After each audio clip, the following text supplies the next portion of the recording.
Hi friends, ఈ వీడియోలో మనము రోజువారీ రాశి ఫలాలలో కర్కాటక రాశి వారి గురించి తెలుసుకుందాం. అంతకన్నా ముందు చిన్న రిక్వెస్ట్ ఫ్రెండ్స్, ఈ వీడియో నచ్చినట్లయితే లైక్ చేయండి, షేర్ చేయండి, అలాగే సబ్స్క్రైబ్ చేయడం అసలు మర్చిపోవద్దు. మీ యొక్క సపోర్ట్ నాకు ఎంతో అవసరం. ఇక మిథున రాశి వారికి రోజు చూసుకున్నట్లయితే చేపట్టిన పనులలో శ్రమాధిక్యతతో కానీ పనులు పూర్తి చేయలేకపోతారు. ఆర్థికంగా కొంత ఒడిదుడుకులు అనేవి ఉంటాయి. కుటుంబ సభ్యులతో వివాదాలు కొంత చికాకును కలిగిస్తాయి. ఇక ఈరోజు వృధా ప్రయాణాలు చేయవలసి వస్తుంది. అలాగే దూర ప్రయాణాలు చేసే వారికి చిన్న చిన్న వాహన ప్రమాద సూచనలు కూడా కనిపిస్తున్నవి. ఇక వృత్తి వ్యాపారాలలో ఎవరైతే ఉన్నారో వారు తొందరపాటు నిర్ణయాలు చేయడం మంచిది కాదు.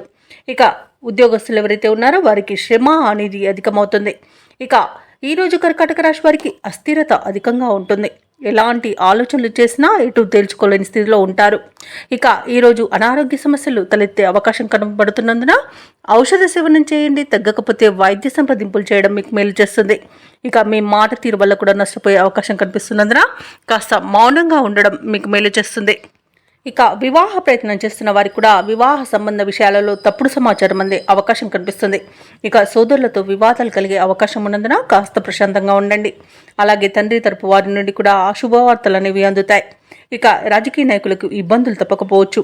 భాగస్వామ్య వ్యాపారం ఎవరైతే చేస్తున్నారో వారు నష్టాన్ని ఎదుర్కొనే అవకాశం అధికంగా కనిపిస్తుంది. ఇక విదేశీయానం చేయాలనుకున్న వారు కూడా వాయిదా వేసుకోవడం మంచిది. ఇక ఈరోజు ప్రారంభించిన పనులను మధ్యలోనే వాయిదా వేయాల్సి వస్తుంది. ఎందుకంటే అడుగునడుగున ఆటంకాలే కనిపిస్తున్నవి. ఇక షేర్ మార్కెట్లలో పెట్టుబడులు పెట్టకండి. విదేశాలలో విద్యాపరంగా, వృత్తిపరంగా, వ్యాపారపరంగా ఎవరైతే నివసిస్తున్నారో వారికి ఈరోజు కొంత ఆర్థిక నష్టం అనేది కలిగే అవకాశం కనిపిస్తుంది. అలాగే విద్యార్థులు కూడా తమ ఉన్నత విద్య అవకాశాన్ని కోల్పోయే అవకాశం కనిపిస్తున్నందున విదేశాలలో ఉన్న విద్యార్థులు కాస్త జాగ్రత్తగా ఉండాల్సిన అవసరం ఎంతైనా ఉంది. అలాగే ఆస్తి పంపకాలలో ఆస్తి నష్ట సూచనలు కూడా కనిపిస్తున్నవి. రాబడి కంటే ఖర్చులు అధికంగా ఉన్నందువలన కాస్త పొదుపు చేయడం వల్ల ఈ సమస్య నుండి బయటపడవచ్చు. అలాగే పనులలో కొద్దిపాటి తొందరపాటుతనం అనేది మీకు చేటు చేస్తుంది. భూ వివాదాలు తలనొప్పిగా మారుతాయి. అనుకోని ప్రయాణాలు చేయవలసి రావచ్చు. కాబట్టి సంసిద్ధమై ఉండండి. ముఖ్యమైన నిర్ణయాలలో నిదానాన్ని పాటించండి. ఇక వ్యాపార వాణిజ్యవేత్తలు ఎవరైతే ఉన్నారో వారికి ఈరోజు వ్యాపారాలలో కొంత నిరుత్సాహమే మిగులుతుందని చెప్పవచ్చు. ఇక ప్రభుత్వ ఉద్యోగస్తులు ఎవరైతే ఉన్నారో వారికి నెలకొన్న వివాదాలు తలనొప్పిగా మారుతాయి. ఇక పారిశ్రామికవేత్తలకు, రాజకీయ నాయకులకు ఈరోజు చికాకులని పెరిగే అవకాశం కనిపిస్తుంది. ఇక వైద్యులకు, చిత్ర పరిశ్రమ వారికి ప్రతి విషయానికి కలత చెందుతారు.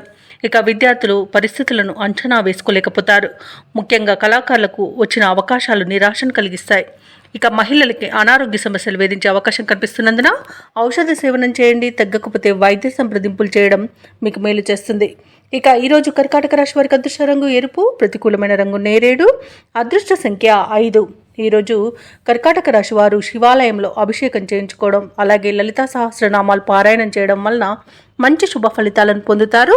అలాగే పనులలో వచ్చే ఆటంకాలని తొలగించుకోగలుగుతారు.